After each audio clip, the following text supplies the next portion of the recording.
Godson Public School, Number 6, Surapet Main Road, Thirumal Nagar, Chennai 600099, Tamil Nadu.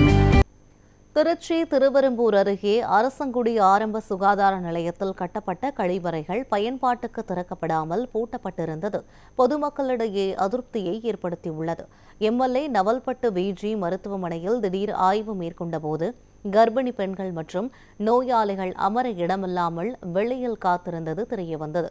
மேலும் மின்தடை ஏற்பட்டால் generator வசதி இல்லாத நிலையும் கண்டறியப்பட்டது. இதையடுத்து பொதுமக்கள் அளித்த புகாரின் பேரில் கழிவறைகள் பூட்டப்பட்டிருப்பது வெளிச்சத்துக்கு வந்தது. சாவியை பெற்று திறந்து பார்த்ததில் பணிகள் முழுமையாக முடிவடையாமல் இருப்பதும் தெரியவந்தது. உடனடியாக பணிகளை விரைந்து முடித்து கழிவறைகளை பயன்பாட்டுக்கு கொண்டுவர அதிகாரிகளுக்கு எம்எல்ஏ அறிவுறுத்தினார்.